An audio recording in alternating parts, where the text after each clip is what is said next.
2023's Gran Turismo is racing into a theater near you this weekend, and I actually already saw it and already reviewed it on the channel, so today I'm going to be reviewing a different racing movie. That racing movie is 2019's Ford v Ferrari, which won a racing movie poll I posted on my community tab just a couple weeks ago. If you ever want to participate in any of the polls, head over to my channel, find the community tab, and any future polls should be there. But as for my review, like all my reviews, I will be starting with the plot synopsis and the cast, then the positives and the negatives. Then I'll end the review with my ranking. So without further ado, let's get into my review for...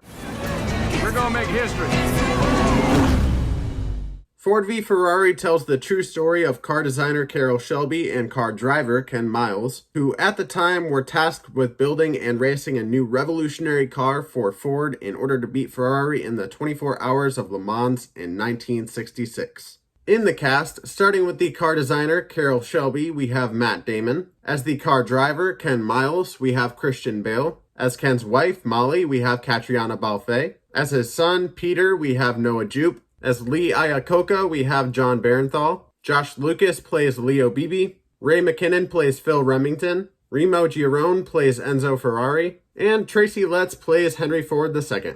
Getting into the positives, first one is going to be the cast. Everyone involved in the cast gave great performances both individually and collectively. And the two that obviously stand out the most are Matt Damon and Christian Bale. Matt Damon is one of those actors who is effortlessly charismatic while also pulling off dramatic scenes, and I'd say he continues to do that here. Along with that, he has great chemistry with the rest of the cast, especially Christian Bale. And as for Christian Bale, he's honestly my favorite part of the movie. He pulls off the drama and especially the comedy. He has great chemistry with the actors playing his wife and son, and especially Matt Damon. But what I would say makes him stand out above Matt Damon is the story with his character. He is the true heart of the film, which leads me into my next positive, the story.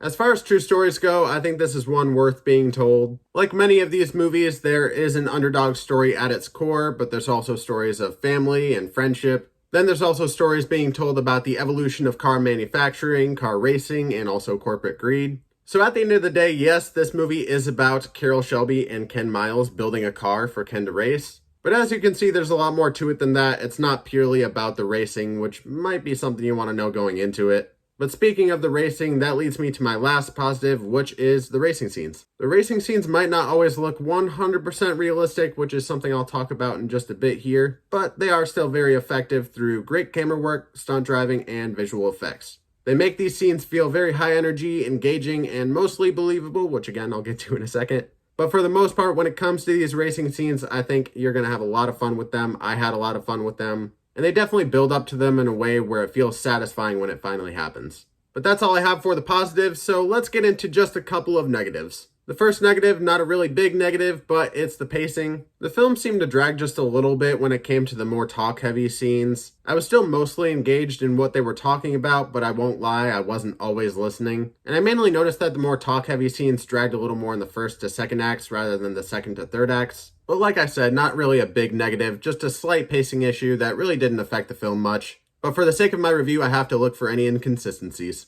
But the last negative I have is a slightly bigger negative than that last one, and that is the visual effects. Now, the visual effects look good most of the time, but when it comes to showing Ken Miles inside of the car during the racing scenes, it looks very unrealistic. You can tell that it's just Christian Bale inside of a car surrounded by green screen on a set, and that the car's not even moving, yet he's shifting gears and whatnot. And I feel like out of all the visual effects, that would have been a really easy fix, but what do I know? I just watch the movies, I don't make them. But that's all I have for my positives and negatives, so without further ado, let's get into my ranking. Now, I actually made a new ranking system for this film here and any films in the future that are similar because the ranking system I usually use is for movies that are still in theaters, and this movie came out in 2019. So yeah, that ranking system really wouldn't work for this film here or any other films I decide to review in the future that aren't in the theaters. I will still be keeping that other ranking system for the theatrical releases, but this one will be separate. But with that explanation out of the way, let's list off the tiers real quick. Coming in at the top tier, we have Buy It, which means I would highly recommend it, and I would recommend buying it on 4K, Blu-ray, DVD, or digital. Next tier down is Rent It, which means it's worth a watch, but not necessarily at full price. Next tier down from that is a Stream It, which means you might want to check it out, but only if it's on a streaming service you already have.